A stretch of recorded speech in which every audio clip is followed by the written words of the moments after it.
This is the second studio hosted by two architects, myself, David Lee, and Marina Renee. This week is the two of us in the studio. And after hours recording. Casual, relaxed, after hours. We're not going to talk about architecture. No, we're not. And I will, but No, collectively we won't, but one of us will. Well, sponsors. It can be a monologue then. It can be what? A monologue. A monologue? Mm-hmm. This is often a monologue anyway. Sponsors. Oh. Spreadsheets can't bring your designs to life, but Programma can. Say hello to a bespoke integrated software suite built by and for experienced architecture and design professionals. Use your Pinterest image library to build collaborative mood boards, then turn them into shared online presentations with a click using Programma's pin boards.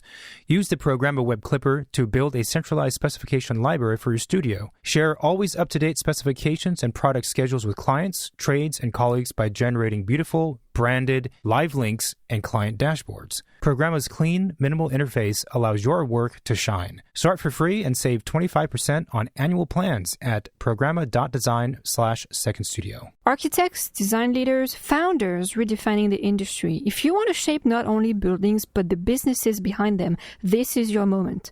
Future London Academy's Executive MBA takes you inside the boardrooms of Pentagram, Uber, Zaha Hadid Architects, and Google, where you will master finance, strategy, and operations from the people who already excel at them. Study alongside peers, transforming the industry worldwide, and do it all in just 9 intensive weeks over 1 year between London and California. Award-winning, transformative, crafted for design and architecture leaders with 15 plus years of experience. If you're ready to grow your impact, apply now by tapping the Future London Academy link in our show notes. The second studio is brought to you by Chaos. They make award-winning design and visualization tools, and they're really pushing the boundaries with AI. As we all know, AI is shaking up the architecture and design world, and Chaos is taking a responsible approach. Their tools are built to help architects, designers, and visualization specialists work faster and explore more ideas without replacing creativity. Basically, Chaos wants AI to make your imagination stronger and not take over, so you get to design with more freedom, create stunning visuals, and stay in control of your work. If you want to see what that looks like, tap the Chaos link in our show notes. This is the second studio with the two of us. So happy belated Easter. Snacks in the background. Yeah, we're getting really loose. I'm sure the listeners are appreciating. Can you hear my crunchiness? Yeah. It's a, what do they call it? ASMR? What does that stand for? Audio Stimulation Metric Reserves? Yeah. Oh. That's what all these people do now. They like touch the microphone and they tap the package before they open it, unboxing. Special effects. Unboxing. The art of unboxing. Yeah. None of this information is new, but we do it differently so everyone cares about it. Sound effect as a profession is very interesting. Foley artists? Is that what they're called? Mm-hmm. Yeah. I would love to like watch them make all the sounds you hear in like everything, movies, commercial and whatever, to see like what do they actually use to make the sound, A bunch of random stuff. I was following one for a period of time where she kept popping up on my feed, and she's a Foley artist. And they're just in a room that's filled with a bunch of eclectic crap, and there's microphones, and what? I mean, imagine you go to interview for that job. Like, how do you stand out from the other candidates? Like, you use different props, and what they do, you make better sound than like the other competitors. One of those trades or professions. You intern, and then you get advanced up, and then you build up your experience and your credentials and your resume, and you go from one gig to the next. I don't think it's a lot of it's not a saturated market. I don't know.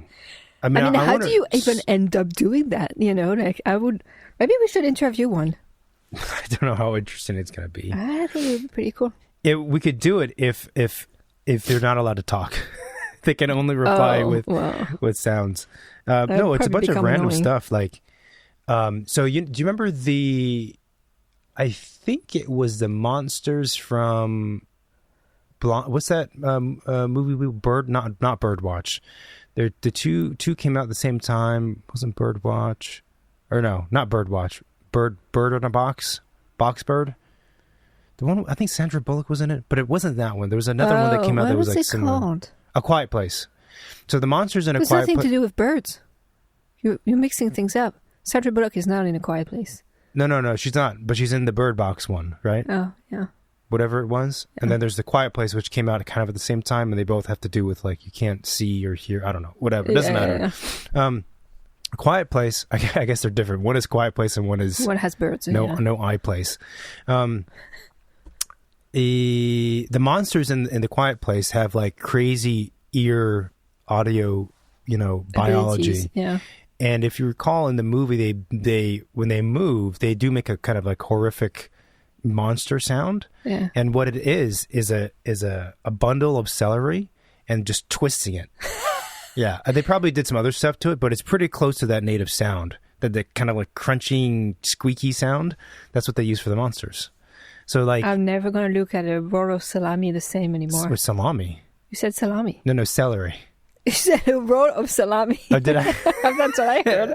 A bundle of salami? That would be also creepy. That's what I heard. I was like, no, a bundle of celery. Rotating the package on the sausage. The kind of like crunchy rubbing effect of celery.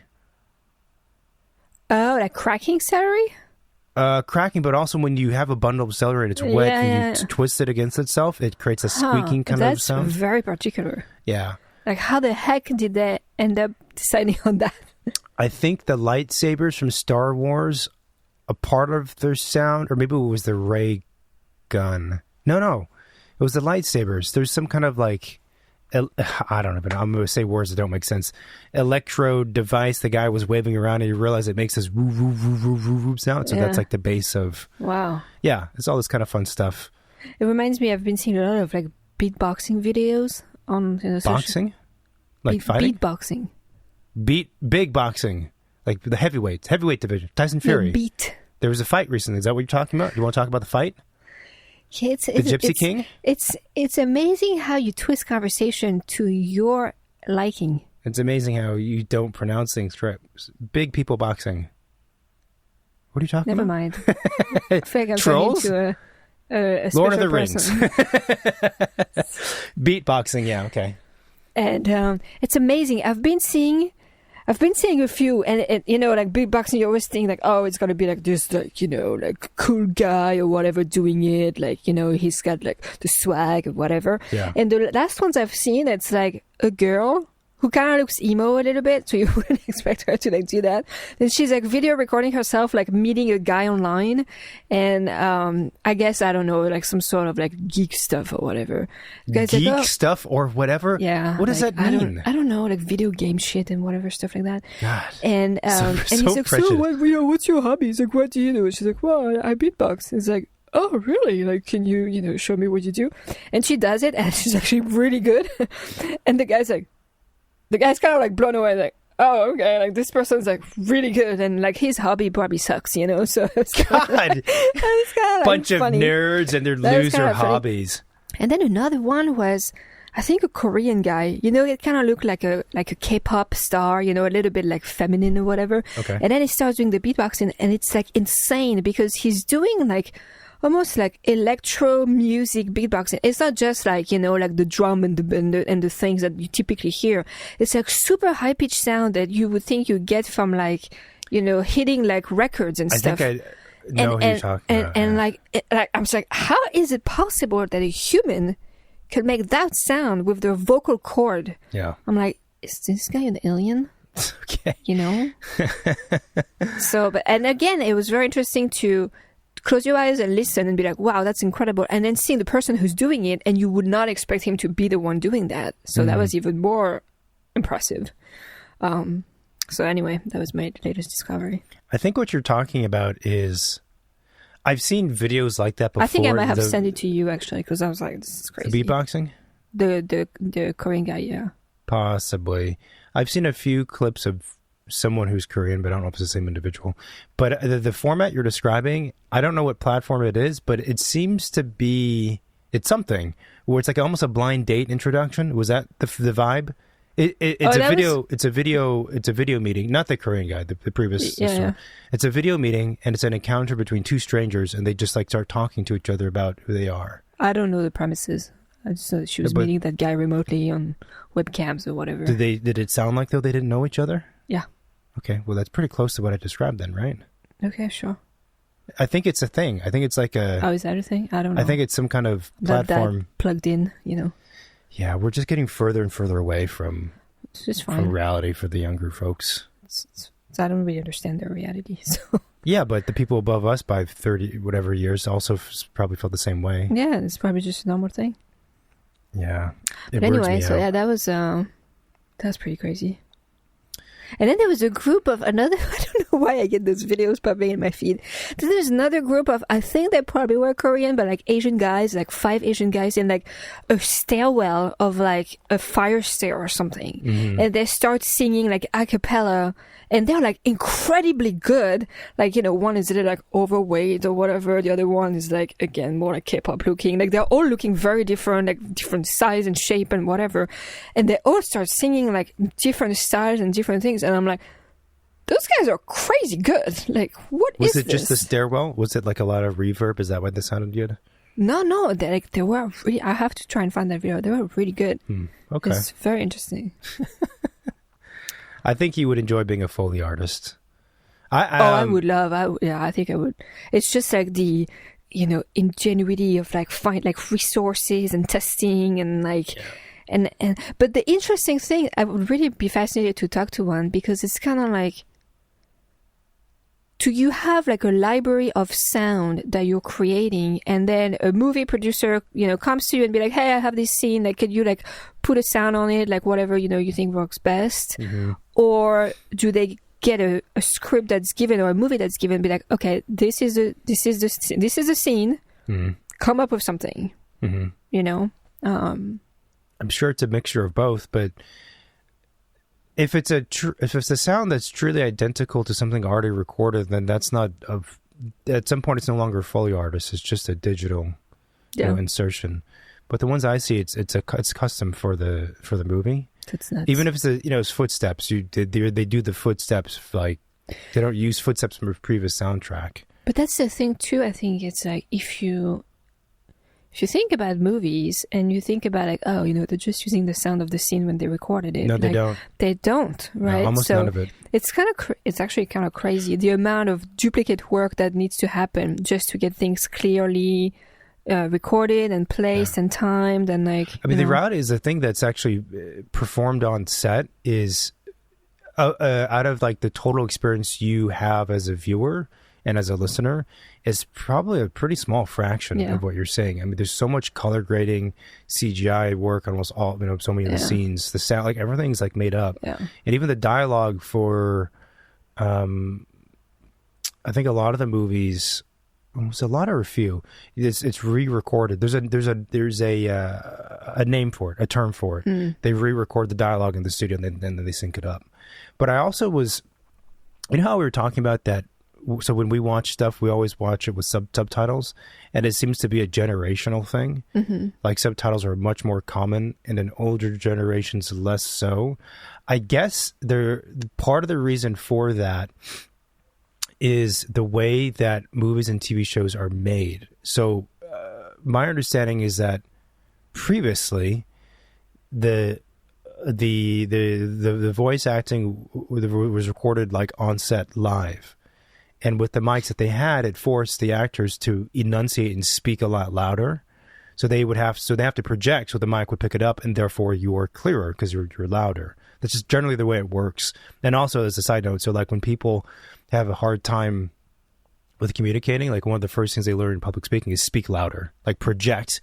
And then when you do that, your body naturally forces you to be clearer because it's hard to mumble when you're using a lot of energy. Loud. Yeah. So anyway, at that time, when the recordings, when the audio was captured that way, the dialogue was in fact easier to understand because the actors were easier to understand. Not to do with us as the audience, but it shifted at some point so that the audio was re-recorded or captured differently or something, and so that's why the dialogue these days, in general, is not as clear as it was, whatever, decades ago. Mm-hmm. Little tidbits of information there. Well, I feel like I'm living with Wikipedia. Yeah. Foley artists would be fun. All that stuff would be fun. But sneaking in snacks. I'm practicing my Foley artistry. So anyway, as I was saying, happy belated Easter. Yeah. We celebrated Easter. Yeah. Well, actually, Easter could be on 2 weekends, depending on if you're Christian or Orthodox. What? Happy belated. This weekend is still Easter for some. Is it? Yeah. For who? Orthodox. What does that mean? A certain type of people. Is that different from Christians? Yeah. Or I don't know. I don't really don't know. Answer then. Well, don't ask me. You know too. Why are you asking me? No, I don't know. Why would I ask if I know? Aside from the fact this is a podcast and sometimes I ask questions just to keep the conversation going. So yeah, it's not belated for everyone. Okay. All right. Yeah, I do miss Easter as a kid. It was pretty fun. What did you do as a kid for Easter? Did you have Did you have a neighbor dress up as the Easter bunny? No, we never. No, we don't. Well, don't look at me that way. I don't know what you do. Did you have a neighbor dress up as an Easter bunny? That's kind of creepy. No, we didn't, but it could happen. Okay. Well, I don't think that's common. Okay. I don't know if it's common or not. Well, I don't think I've ever heard anyone say like, "Oh, I had an Easter bunny like coming to my, backyard to my bat mitzvah." I know it's interesting. What we would do, well, it depended on the year. So I would say if it wasn't raining, we would hunt for eggs in the backyard, but not like the plastic eggs with whatever like your parents put in the backyard. Like we would in France, Easter eggs are like chocolate eggs. Oh. So like plastic eggs was not a thing when we were growing up. Okay. So you usually have like like little bags of like chocolate eggs, or like they're wrapped in like colorful foil, Yep. Or like the Easter bunny, chocolate Easter bunny, same thing, wrapped with like the the plastic wrapper and the bow at the top, stuff like that. So we would usually have like one big one each, and then like small goodies like that. So was the chocolate bunny also hidden in the backyard? Yeah. Okay. But everything's wrapped. I mean, it's not like. I assume that's the case. So that was that. Or like if it was raining. Yeah. And we don't.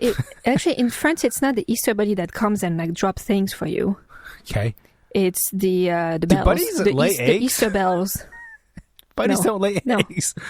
How did eggs become a thing? Anyway, go ahead. Continue with your description. It's not the bunny who would come and hide things for you in the backyard. Right. It's what we call the Easter bells. Easter bells. Mm-hmm. Okay. And what so are we would say the bells have come. That means that they have, they came and they let things. And for is you. bell means beautiful, doesn't it? No, bells like the bells, like the ding ding bells. Okay. I don't know where it comes from. Is this a character? Like someone dresses up as a bell? And no, it's just the Easter bells. I don't know. The Easter bells are delivering the eggs. Mm-hmm.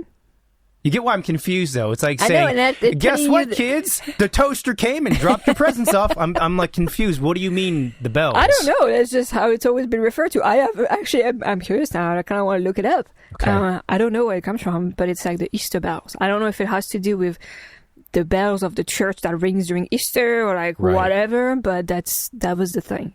So if it was raining, that's a good guess. If it was raining, and most likely it could happen because the region I was part of in France, like we have season, and April is not sunny quite yet usually. Mm-hmm. Then my parents were the bells, obviously. Okay.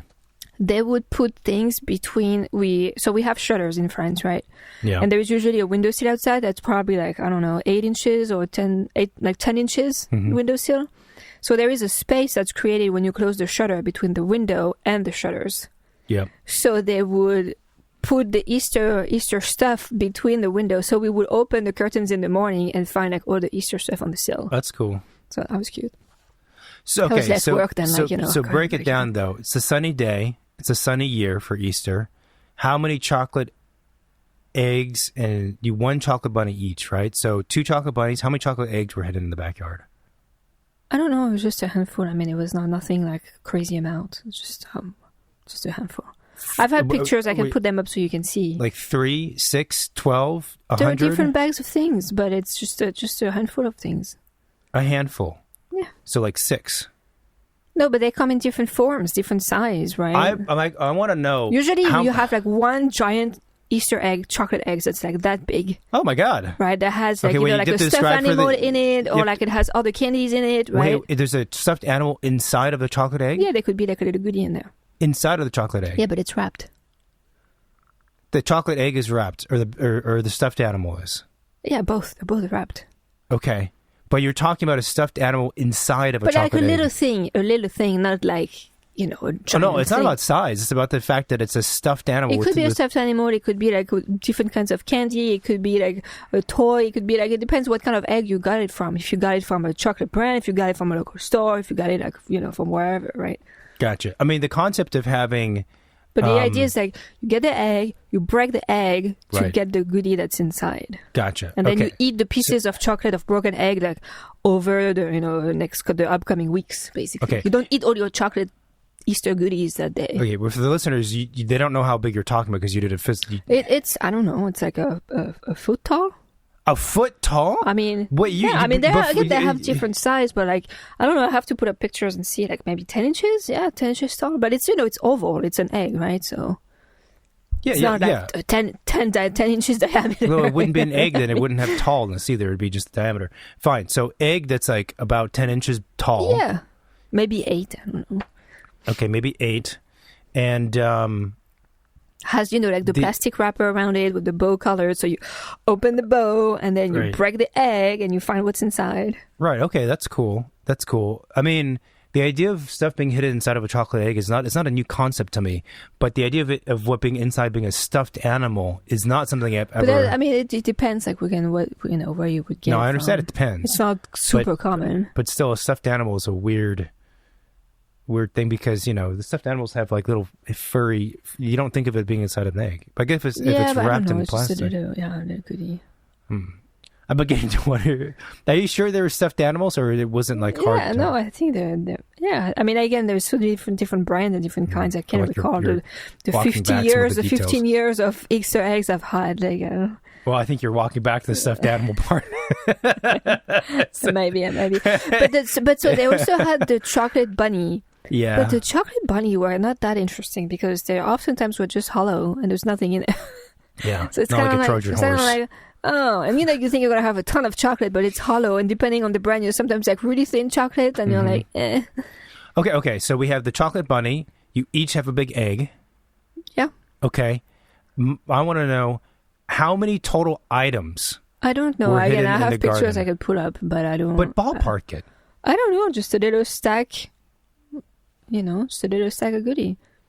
Okay, but ballpark it. We're talking about 3 things each. Okay, one big egg, a chocolate bunny, maybe a bag of other like tiny chocolate eggs. Okay, wait. We say a bag of chocolate eggs. Was the bag hidden as a bag, or the bag contained like 10 eggs, and all those 10 eggs were individually wrapped and hidden? No. It's usually a little bag that you found at like the pastry shop or whatever. That's like that big. That has you have to describe for listeners. It's maybe like, I don't know, 4 inches wide by 6 inches tall. Plastic, and there is maybe like 20 inch and a half, 2 inches chocolate eggs in it. Like that's it. Yeah, and they're solid chocolate. And the bag is hidden as a bag. Yeah, no, we don't hide individual eggs. That's Mike. I'm trying to understand. You said you're hunting for eggs. No, I mean, we didn't do that. Okay, so you didn't really hunt for eggs. You hunted for one egg, one rabbit, and one bag. There's probably more than 3 items. Again, I don't... You want me to go put up the picture so we can actually find out? It just seems odd to me that you don't have... So, okay. Just generally speaking, then, when you go into the back, you wake up, it's Easter morning, you go into the yard and it's sunny to find your items. Mm-hmm.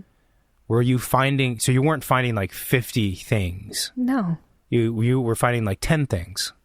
Yeah, maybe 10 each, yeah. Okay, so we got like 3 special items and the rest were like eggs. Yeah, maybe there was like a small other like random goodie, like a small toy or whatever that was hidden. But nothing much. Gotcha. Okay. It's not like we're hunting for 200 eggs. Like, I don't know. I'm just trying to find out. But I'm just trying to understand. Yeah. We're trying to paint a picture for the audience here. Yeah, but as I said, we don't hide eggs in France. But you did. Okay, we don't hide plastic eggs, and we're not gonna hide like individual 1.5 inch chocolate egg in the backyard. I don't know. Why would we do that? Because it's fun for kids to hunt and find stuff. That's why. No. Okay. Fuck. Okay, so now I have a much better understanding of the event of finding goodies in the backyard. Mm-hmm. Okay, what else would happen on Easter Day? That's it. Just have a bunch of chocolate. Did you dye eggs? That's like a common thing to do. No, don't dye eggs. No, stupid. I don't. Maybe we did. Maybe we did that once. Yeah, then we stopped. It was dumb. But I don't think we did that. No, I mean, we're not religious, so it's just just separating the chocolate eggs. It's just chocolate. I mean, I don't know. Maybe we would do arts and craft, or maybe we would like make crepes, just to feel like it's a special day and we're eating something different. But no. I mean, I don't recall. Maybe my younger sister would, but this is one of the things that I am grateful for is that, like we talked about before, the commercialization of religious holidays is an odd thing, but it does create a lot of fun events for kids. So, when I grew up... it was fun. Trust me, it was fun. It sounds like fun, yeah. When I grew up, we were not religious, like, at all. Parents didn't have anything necessarily against it, but we weren't raised that way. Well, they were probably more against it than for it, but they were pretty neutral. They were always like, well, if you want to become Christian or Buddhist or I don't know, whatever the fuck later on, then you go ahead and do that, but I'm not going to tell you what to be when you're a kid. You decide for yourself later on. Which, now that I say out loud, makes a lot of sense, doesn't it? Anyway, but so we did, of course, celebrate Easter, celebrate Christmas, celebrate all those things would have, religious origins. And for Easter, my mom loves to make events out of things. She loves like making goodies and this and that, whatever. So our house was always decorated in the theme. Actually, our house was always decorated in the theme of whatever holiday. Over the years, it's become much more ramped up. So like these days, the decorations for the holidays are like 4x what they used to be when I was a kid, I think, from memory. Oh, I thought it was always like that. Not quite this much. So we'd wake up. I'm going to sound like a spoiled kid or something. We'd wake up. My sister, my sister and I. There would be plastic eggs. I guess for any Europeans who don't know this, I think this is common in the United States. There's plastic eggs that break in half, so they're reusable. There would be a trail, like a breadcrumb trail, of plastic eggs from our bedroom door out to the living room. We grew up in a smaller house. It wasn't like this giant mansion. To the living room, and then in front of the fireplace at the mantle, there's this trail of eggs would lead you there. Then there would be the rest of the eggs around 2 Easter baskets. The baskets were, from a kid, they feel a lot bigger than they probably were. They're maybe like 2 by 2 or something like this, right? Like a basket. And then in there, because again, my mom loved to like make this stuff. They were never store-bought things. Like all of our stuff when we were kids were never store-bought. We didn't have store-bought costumes for Halloween. We didn't have store-bought Easter baskets. We didn't have store-bought. It was always like, she always made stuff, very like arts and crafts. So in it was like the fake grass plastic string stuff. That's, I don't know what you call it. That's in there. Mm-hmm. There would be maybe some chocolate things, some Peeps, gum. Like this is like little Easter egg gum, Easter egg Whoppers, maybe like a toy or something, or like some like a box of chalk to draw things, like some kind of like just small goodie stuff, right? It was always wrapped in cellophane with a bow. It always had either our initials or our first letter or like our name on it or something. There was always a sign that said like Happy Easter. So it was a really, as a kid, you wake up, it's like super exciting to have this bright, colorful trail of eggs going to the fireplace. Like, oh, we're going to go to the fireplace and see our baskets and all these little goodies. And so we'd start the day by waking up, opening our baskets, eating the candy, eating the M&Ms or whatever's in there. And we'd always have an Easter egg hunt. Our Easter egg hunt was different. It did not revolve around chocolate as much. You never have chocolate for Easter. There used to be also a chocolate Easter bunny in the baskets. At some point, we got older, then it stopped. My Easter bunny never stopped. Doesn't matter how. Well, the chocolate bunny that we had was not good chocolate. Yeah, no. Yeah. I don't think we ever really ate the Easter bunny, to be honest. I feel like in France, even the cheap chocolate bunny was still pretty good. Yeah, I think I ate like the corner of one ear once. I was like, even as a kid, I'm like, this doesn't taste very good. So I would say like a lot of the stuff is not it's not so much about the consuming of the food. It's more about just having the thing. Then we'd have the Easter egg hunt. The amount of Easter eggs for us grew over the years because, maybe once every few years we would get a new pack of plastic eggs and just it would accumulate. So at some point we had like over 300 eggs, and my parents would, put little candies in each of them. And then, I grew up in a very typical suburban kind of lot, right? And then they would go outside and hide all the eggs. And my sister and I would be inside. And they'd be like, can't look out the windows. Don't look out the back, because we have like kind of a glass area. And don't look out the back. No one look. And then my parents would say, okay, we're going to open the door. It's time to Easter egg hunt. And that's what we would do. And as a kid, but kids always ask, like, what's your favorite holiday? You ask kids this. Christmas is for sure at the top of the list, but like the Easter egg hunt might have been one of my favorite things ever.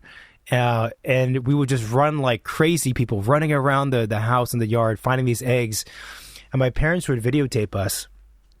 And I'm very grateful my parents bothered to videotape us when we were kids. It's the funniest thing to see these, two kids, running around so excited. Meanwhile, like a dozen eggs are around them, like just blowing right past all the eggs to find the one that's at the end of the yard. It's like there's all these eggs up and around us that we're missing.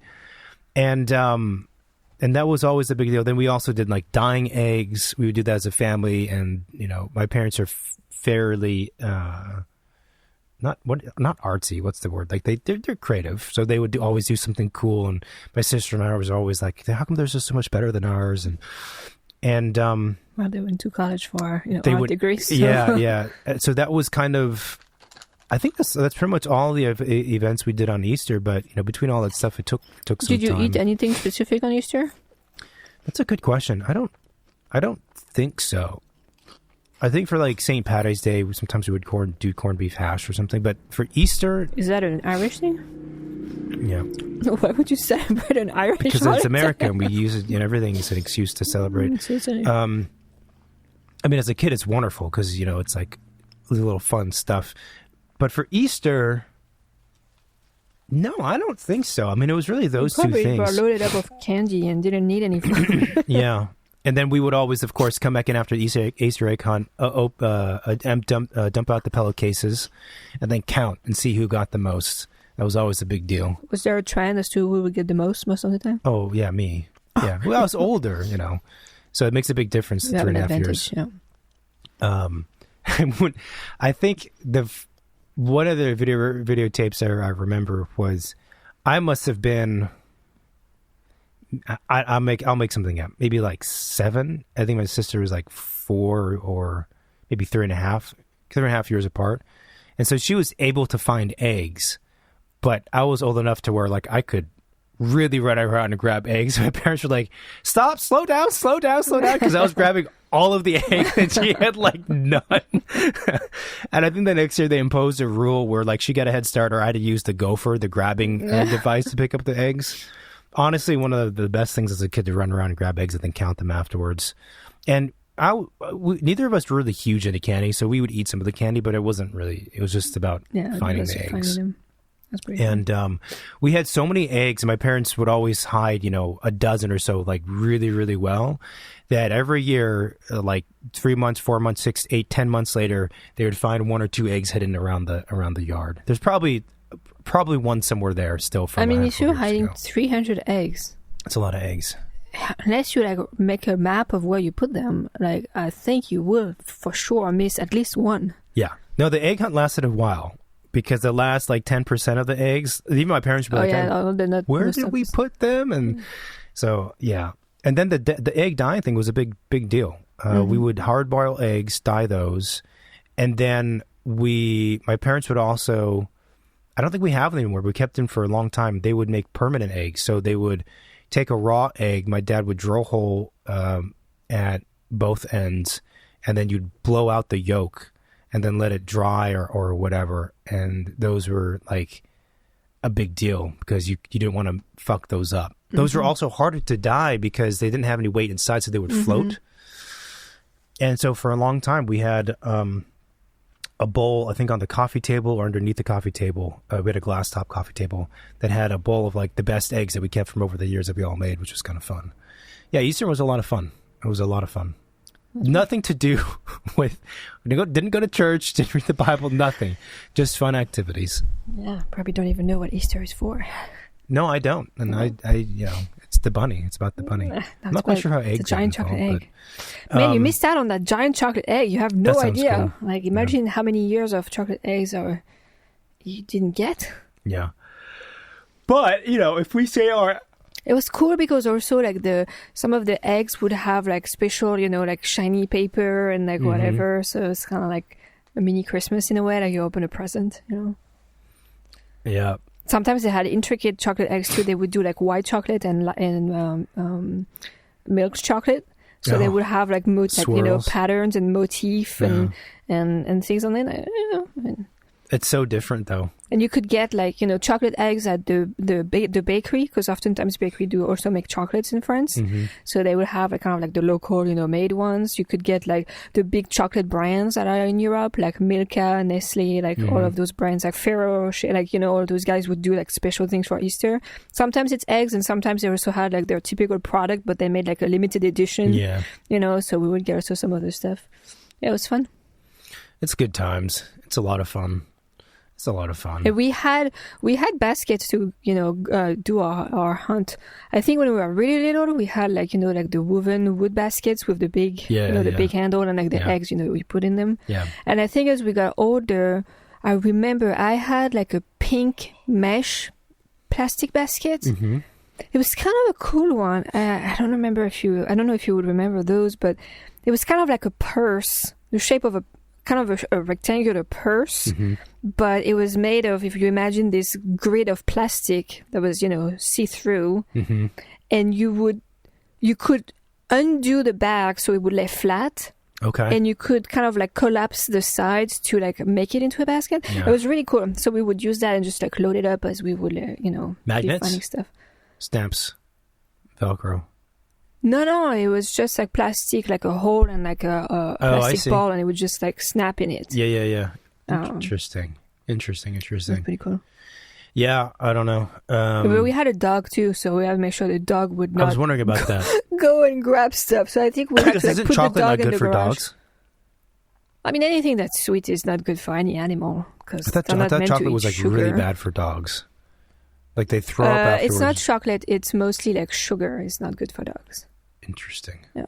Interesting. But no, we would put the dog away just so like she wouldn't like pull out the stuff that was hidden. Otherwise, it kind of defeats the purpose. Yeah. Not that she would be able to eat them because they're wrapped in plastic, but more like, don't ruin them, Yeah. Yeah, no, Easter, and we've done a number of Easter egg hunts with my parents also, now with like kids and things.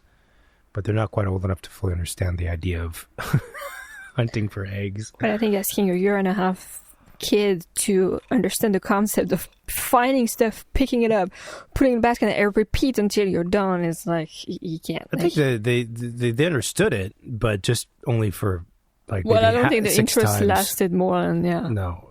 A handful of minutes. Yeah. It is good times, though. I'm looking forward to when they're older. They can be us versus them. We'll smoke them.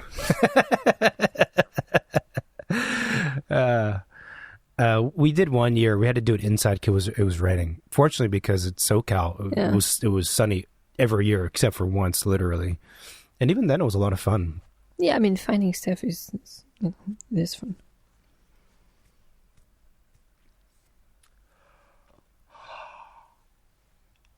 So what's the next holiday coming up? 4th of July? I don't even know. I feel like I feel like we need more holidays. I feel like I used to. Oh, Mother's Day, Father's Day is probably the next one. I could not for the life of me tell you what month of the year those are. I could guess that they are not January, December, November, or July. I don't think. But beyond that, I have no fucking idea when those are. What's weird is that in France, Mother's Day and Father's Day is at different dates than Mother's Day is here. But guess what? The Father's Day is the same in both countries. I'm like, who decided that was going to be it? I don't know. I'm like, I don't know. Why? I don't know. I feel like we used to look forward to holidays, or I used to like think, okay, this holiday's coming up. Now, for the last, I don't know how many years, it's just, I'm like, oh shit, that holiday happened already. I missed it. No. Except for like unless it's Christmas or something. Yeah, I don't know. What's next?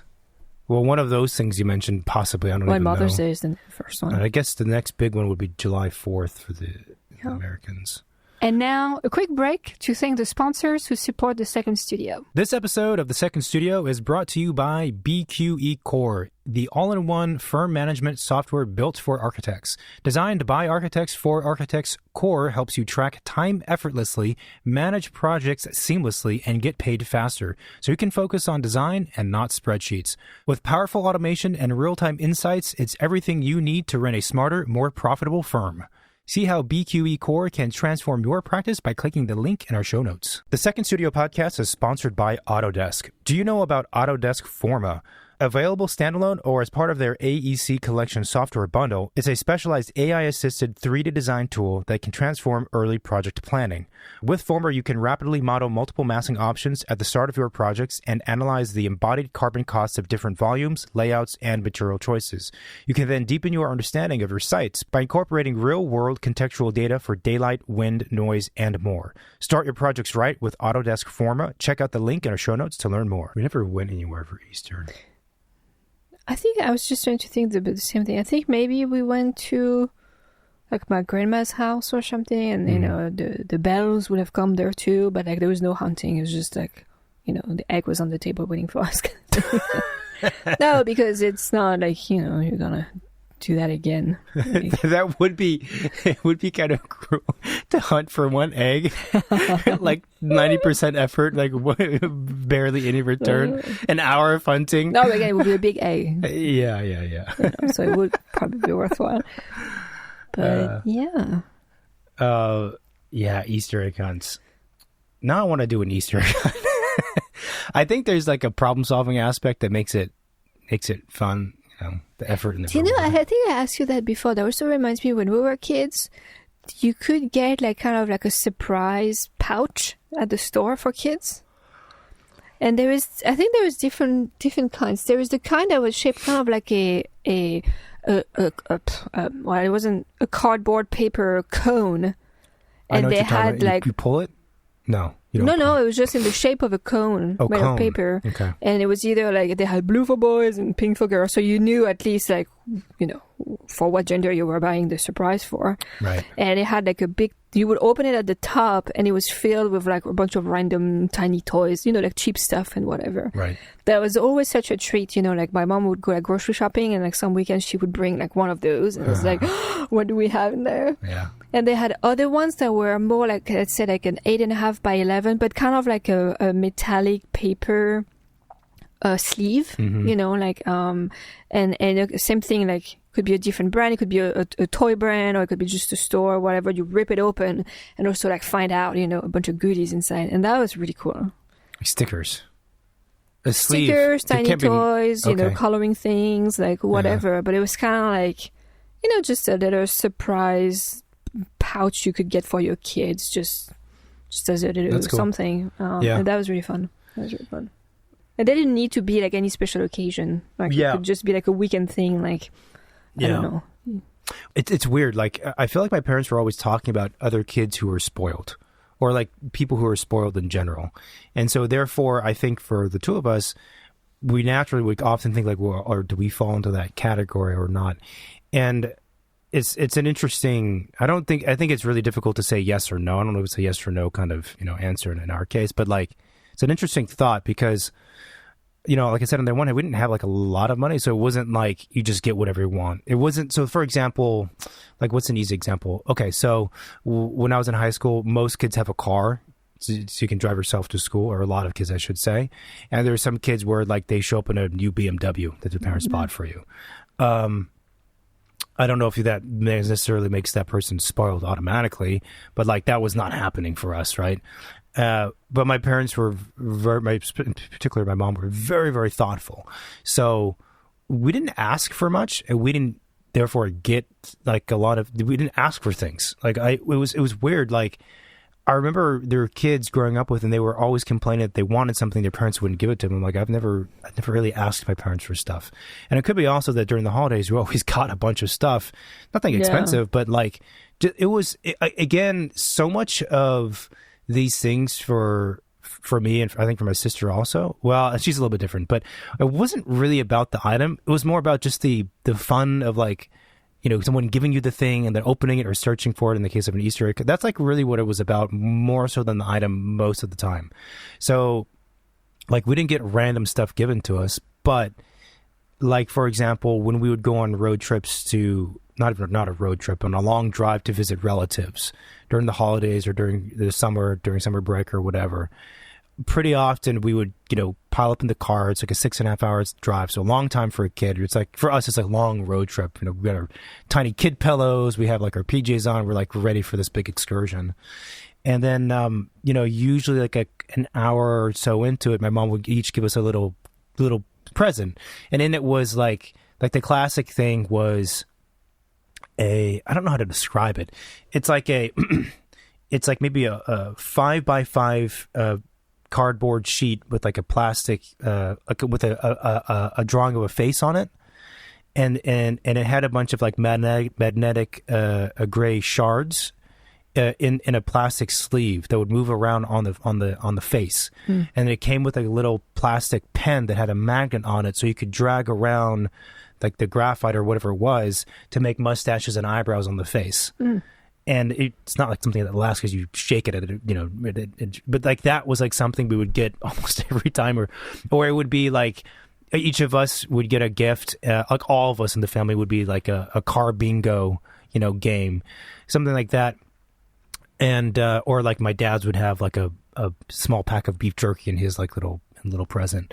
It was stuff like that. So it wasn't like, you know, here's the keys to a new car, or guess what, you know, I got you some kind of fancy, I don't know, pair of jeans or something. It was just small stuff like that again, it's kind of like a one-time use thing at most, but it was enough. So like, I don't think my sister and I ever felt like, well, I need this, I need that. Like, it just didn't matter. Like, we're perfectly content with our little mustache man that did not work well at all, you know, or searching for bingo on the 5 when there's nothing to fucking look at because we're on the 5. You know what I love? Like the little games where you had the buttons, I think, on the side, and there was like the plastic thing was filled with water. There was like this teeny tiny like a neon color ring, and you're like trying to, like, same thing. We would play with those in the car a lot when we would, you know, drive on vacation road trips and stuff. And I would love to have another one of those like today, because I'm like, now I think I can win. Or maybe it'll be just as frustrating as you remember. Like, this game is difficult. Yeah, I mean... there was the one, you know, with the ball. It's kind of like a maze with a tiny metal ball. Yeah. It's flat on the back and like plastic clear on the front, and you're like rotating. Yeah, and, you got some of those too. Yeah. Those were like impossible. Yeah, those were pretty frustrating. So yeah, I don't know. It's like stuff like that. Just making... It's almost like making an event out of something that's not really an event. Just making a little bit of whatever out of it. And it doesn't necessarily take a whole lot to make it, you know, memorable. Yeah, you just have to have someone who's planning and doing everything for you. So. Yeah. No, that's what I'm saying. It takes you know... It takes time. Time and thought and whatever. You have to care and want to do that. And my mom was always that way, more so than the average parent, for sure. All the other kids were like, how come all of your... You know, like if she was in charge of making goodie bags for the class or like whatever thing, right? Like hers were always like hand cut with like special scissors, so they had like a zigzag shape, and the kids were like, "Whoa, what the heck is this?" You know, how come your Halloween costume is like handmade and mine is like, you know, Spider-Man from TJ Maxx, and I have this strap that breaks and the face mask, and the mask cuts into my face because it's too sharp. I'm like, I don't know. Yeah, I think your mom missed her career. She should have been like a party planner or something like that. She would have been a good one. She would have been really good. Or like or something. I don't know what. Throwing kids parties or whatever. Having a craft TV show or something. I don't know. Yeah. So anyway, that was Easter. Easter was a lot of fun. But so no one came and dressed up as an Easter bunny?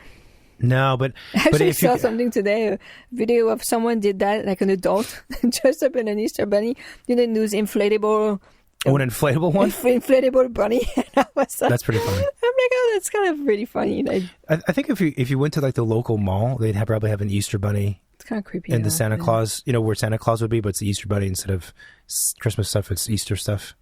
But yeah, it would be curious to know why the bunny is related to Easter, where the eggs come from, where the bells come from. Like, I might have to do some research. Yeah. Because I think it's doesn't all make sense. Like I said, I don't really care where it came from. It's just a fun thing to do. What else has been going on? Well, we watched the Peaky Blinders movie. Yeah, we finally watched it. On a completely unrelated note. Mm-hmm. It did not rate well afterwards. I looked at the ratings. I have to say it was a little, not peculiar, but a little bit different. Probably unexpected, but I didn't know what I was expecting, but I don't think I was expecting that. I think I'm probably just expecting either like a movie that would sum up the TV show. Or, you mean like provide a conclusion to it? No, like a movie that would just be a 2-hour recap of the whole TV show. Oh, interesting. That's what I thought it would be. A recap of the TV show. It's like, they're just going to remake the story, but make it into a movie, right? I see. And that was actually not that. Or my other thought was like, well, they're just going to pick up where they left off, which they kind of did. Kind of. But... I would have thought that the story would have continued in the way that it has been, and it wasn't quite that. So it was good. It was good. It was nice that they kept some of the cast to kind of like carry in. Some of the cast, like 3 people. Well, yeah, everyone 4 else or 5, I guess, is dead. Yeah. But yeah, it was. I love the show. It's just the show is very grim. It's very dark and depressing, and they did a good job at maintaining that vibe in the. But the show also had a lot of parts that were a lot of fun. Oh yeah, the movie is not fun. The movie's not fun. The movie is not fun. Yeah. And I don't even know if it was. I don't even think the movie was at the darkest that the show has been. I think there was darker moment in the show than there was in the movie. And maybe it's because the show is like multiple episodes, so you just kind of like endure, the sadness and whatever. But yeah, I mean, it was kind of nice to watch more Peaky Blinders, but it was very frustrating because the way it ends. Dive into the details. There's a lot of just vague statements. Give us some details. Okay, so we're going to talk about spoilers. No. Well, the fact that they killed the main guy, I'm like, okay, well, now whatever happens to the next Peaky Blinders, I'm not interested in, to be honest. Because I was just watching the show for Cillian Murphy. Like, obviously, it's all about him. So if you take him out of the story, who else do I want to watch? Like, the guy has so much charisma in the show with the clothing. They're like actually doing a new series that picks up the story of his son. What's his son's name in the movie? Fuck. Harland? No. What is it? There's Charlie and Duke. Mm-hmm. But in the TV show they're going to do with Duke, it's a different actor. I know. And so how dumb is that? Because I forgot his name, but I thought that... I think it's Barry Keoghan, Yeah, Barry. I thought he was really good in that role. He's a phenomenal actor, yeah. I'm like, what the heck would you change the actor? Like, well, who knows? Could be a lot of reasons for that. I don't know. But so Barry Keoghan's actually the second actor played Duke, because Duke had a small part in the original series. Oh, there was? Yeah, played by a different person. Not memorable. Well, they were in the scene, in the show for like, I don't know, like a couple minutes or something. Yeah. So yeah, I mean, it was to watch, but I'm like even more annoyed. Okay. Because he's dead. Okay. And also, I felt like it was kind of like a dumb death. I felt like it could have been avoided. I mean, yeah. So, it's a weird, like, how many seasons do they have? Like 4 or 5 seasons? Something like that? It's a weird thing to do that much content and then do a movie. Like, the format of a TV series that lasts, let's say, 4 seasons versus a 2-hour movie is completely different. That's why it was kind of weird. It's like, it felt like the movie, again, was just a way to wrap up a chapter to start a new one, which I get. But it's not like the new chapter starting, like the story sounds that interesting that I'm going to be interested in whatever they're going to do next with it, you know? Well, I think you're just judging it before you've even... Okay, so the son's going to take over the whole gang or whatever. Cool. But you don't know what's going to happen. Why are you judging before you know what's going to happen? Because Cillian Murphy is not part of it. All right, well then that's not a conversation. So, but like, what was I going to say? In some ways, I think it being called a movie might have been one of the reasons why people. Well, there's a lot of reasons why people didn't like, which we can get into, but also I think creates a kind of confusion or again a preconception about what the thing should be. Because when you hear the word movie, you think something cinematic. You think something that has a solid middle, beginning, and end, and a big arc to it. Yeah. Right. And there's a lot of like, when the movie starts, you don't quite know what the journey you're going to go into. That's like the idea you have, and then it gets ramped up at the end or whatever. But it wasn't really a movie in that sense. It was more like a long episode, like just a little bit of like an addendum or something, like a little bit of whatever tacked on to the series. That's just a long format, one-off special thing. So it's like, okay, guys, instead of us doing a whole new season that's 10 episodes or whatever, we're going to do like one long, kind of like somewhere between one episode and a season, like one long episode kind of deal. I think that's also I'm not opposed to that format or that structure, but it's a different one. It's a very different one. Yeah. The things that people complain about, I don't agree with. Like some of it didn't make sense. Like suddenly, it's revealed at the end that Tommy admits that he killed consciously his brother. Mm-hmm. But there was nothing in the 4 or 5 seasons that ever suggested Tommy was ever close to that.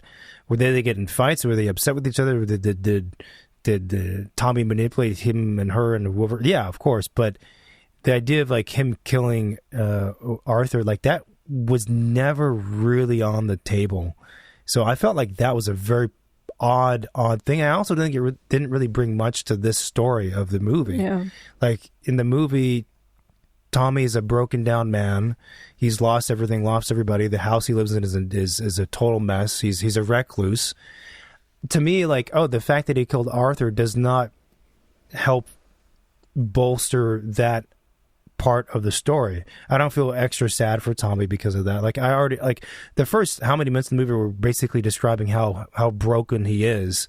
And at that point, I'm like, well, yeah, of course he's broken. Look at all the shit that happened in the seasons. The fact that Arthur died because of his hands does not make him more broken. I was like, yeah, he's already broken. It just felt like an odd detail that was revealed also really late into the movie, that he only tells his dead sister, which is effectively telling nobody. So he doesn't really get any kind of, and not what's the word, penance, or he doesn't get he's not absolved because he's telling a dead person. I don't know, that didn't make any sense to me at all. And then they introduced a new character who's a liaison of sorts between the Nazis. He works for the Nazis to try and get the Nazis to fuck up the British economy. He's a new character and he was fine, but he was so new that it's like I don't really have a whole lot of emotion toward him. Yeah. They built in the seasons, they had like I think one big villain per season. So they had a long time, for Adrian Brody, for what's his name? I forgot he was in the show. The actor's really good. Whatever, the different bad guys, right? They had a long time to develop, and they did a really good job. They were like, yeah, some of these guys are evil, like they're gnarly. This guy, Tim Roth's a great actor, of course, but so it's like the thing too is like the pacing of the movie was not at the movie pace. Like movies have to move pretty quickly because you only have 2 hours to tell a story. So you have to get people to understand who the people are in a certain way to fit that structure. But it was like they didn't do that. It's almost like they used the pacing of like a TV series and they put that in a movie. So therefore, like they didn't do a good enough job for me to care about the bad guy at all. And even Barry Keoghan's character, who's Duke, one of Tommy's sons, like I think just because that actor is so phenomenal, that's the only reason why I gave a shit at all about the character. But beyond that, I don't think there's anything about the writing or the direction or anything else that actually helped that character have us care about them. So there's just like a lot of stuff where it's like, why do I care about this? Like, why don't we sort of use some of the things that were built up from the 5 seasons to do them? It was just a weird, it's like they took the wrong bits of the movie and the series and the this and the that, and they took all the wrong stuff and put it in there, and it ended up with something that didn't really make a lot of sense. I mean, I enjoyed it because it was shot beautifully, and again, the actors were great, but it just, I don't know, strange. And even Rebecca Ferguson's character, I think that it was only enjoyable to watch and worthwhile just because of her. I don't think anything to do with the character or the dialogue or anything. Like, she was kind of like, okay, so suddenly you're the twin of a person that he hooked up with a while ago, who, like, I don't think she had the sister had a big role in the previous season a whole lot. Now you're a random twin that shows up out of nowhere, and then you're the thing that causes all this pivotal change. Like, it didn't, I don't know. It didn't make a lot of sense to me at all, to be honest. Redo. Yeah. Well, no, but he's dead, so there's no redo. And I think a lot of the stuff I said are things that people complain about online too. It just, yeah, and I agree with his death. I think he deserved a better. I assumed he was going to die, but he probably deserved a better death. It's like, okay, he got shot twice. I'm like, okay, fine, he's gonna make it, move on and like get to a hospital and whatever. And I'm like, then I realized, I'm like, no, he's gonna die here. I'm like, what? I'm like, no, man, like, come on, you didn't like fight all of the shit storm that happened throughout the season in your life and whatever to die like that. I'm like, what? Yeah, it was upsetting. Yeah, because he had been through a lot worse. I know. I'm like, you lost like wives and kids and family members. You got attacked, like whatever. Like he probably had some health issues too at some point. I'm like, what is this? I'm like, now you die because you try to fight the Nazis. I'm like, what? But that's also the thing is, you could interpret it as saying, okay, what's different now and what makes it so impactful is that he's choosing, because obviously he chose to die, right? Yeah. Before he chose to fight. So he's choosing to die. He's given up, or he's decided it's his time, or like whatever. And they do say at the very beginning that the event that occurred where he shifted was when Arthur died. Since Arthur died, you've been locked up in the house for 2 or 4 years or whatever, right? That's the thing. But again, how Arthur's death happens doesn't make any sense, I don't think, for his character. And it's not actually explained how he died until well into the movie. And then for him to like choose to die, I don't know. It's like, apparently there was a handful of episodes that was recommended to rewatch before watching the movie. And I wonder if rewatching those would have changed my perception of the movie or not. But I remember the last season pretty clearly because, over the seasons, all these people die, and you're like, okay, where's this going here? And at the end, it becomes a rivalry between him and Michael. I believe this is like one of the last episodes. And, so much time has gone past within the series of the Peaky Blinders. Tommy goes from being a gangster to being like a politician to being Tommy Shelby OBE, whatever that title means, I forget, to now he's like in other countries working. Like, he like really kind of expands. And it gets to a point where like it zooms forward. He has different glasses, he like looks different. And Michael's trying to take over. And Michael basically corners Tommy, and then Tommy shoots him in the head. And so now you have like, his wife is dead. The daughter is dead. John, the brother, he dies pretty early on. He dies. Paulie's dead. Michael's now dead. Like, everyone's dead. He's like, he killed Michael, which is like this horrible thing because he was, family, even though Michael was a dick.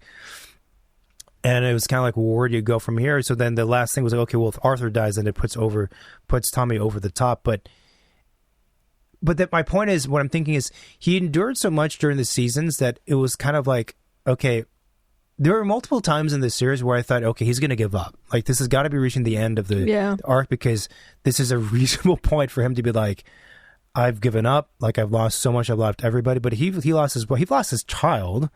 He lost all these people. It's just weird to me that an off-scene, off-camera event where he kills Arthur, which again doesn't make sense, that triggers him after all of his death over the course of like 10 years, and now he gives up. to give the mantle over to his son that he's abandoned. Like, it doesn't make any sense at all. No. It's interesting. I've seen... And also Go ahead. I was just going to say, and also the way he dies is weird. So this is obviously for people who've seen the show, like, their objective is to go blow up the stuff that's in a building, right? That's their thing. So them and the remaining Peaky Blinders, which is only like 5 of them, are going to go in and do that.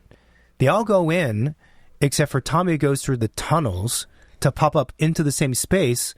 But the guys who enter the Peaky Blinders, the crew, also enter the space with success. They kill a bunch of people. All the main Peaky Blinders survive by walking through the front door. And it was only Tommy who to go through the tunnels. Why did he go through maybe I missed, maybe there's why by himself? Why through the tunnels? Why not just follow behind the crew of 5 and use the bomb that you had rather than going through a tunnel? I mean, I guess the initial explosion he created, it was more or less like a diversion to allow... Yeah, I think also his timing was delayed, so maybe, it would have happened before the guys get in or something. I think it was a diversion. But it seemed like, let me put it this way, it seemed like for what he had to achieve to contribute to the effort, there could have been a different way to do it that didn't force him to be so severely injured. I don't know. It just, like, what I appreciate about the Peaky Blinders show is that the times where he was beaten up or you thought he was going to die, it was because there was no other choice. Like, oh shit, he was actually stuck. Yeah. This time it felt like he died because of just like the plot. Like they just needed him to die. It's funny, I've seen the pictures of the actual Peaky Blinders. They're not as attractive. Well, of course. Hard times. Yeah. Yeah, so no more of them. No more, but hey, guess what? There is, what is it? House of Dragons? Mm-hmm. House of the Dragons? Honestly, I don't know now. I don't know anymore. I think there's an article or no article. The House of the Dragon? The House of Dragons? The House of the Dragon? I don't know. House of those dragons. Dragon House. Yeah. I think it's coming out by the end of the month. Oh, it's been so long. But that's the problem. It's like... But maybe, you know what? Maybe they do it on purpose, so you have to always rewatch the stuff. Ugh. So at least... in terms of their numbers, like you watch the stuff twice, so they get a lot more views. I am tempted to rewatch Game of Thrones. Oh my God, we watched it like 3 times already. No. Yeah, we did. 3 times? I'm pretty sure. Yeah, I'm pretty sure. I don't think so. I'm pretty sure. Game of Thrones? Do you think you're Breaking Bad? No, I'm thinking of Game of Thrones. There's scenes of Game of Thrones I can rewatch, like it's too...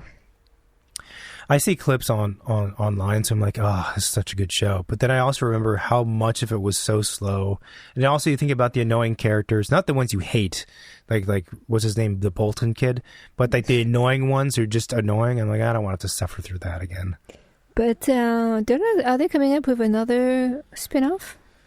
Another Game of Thrones spin-off? Yeah. I don't know. It seemed like the Night of the Seven Kingdoms could be another Oh, we season. don't know if they're going to do a new season. We don't know? We don't know. There could be.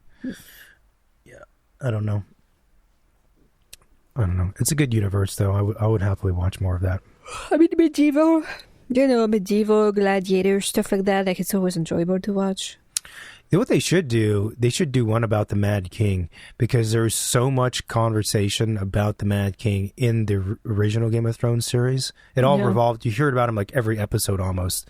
It's like that would be really cool to see a story about.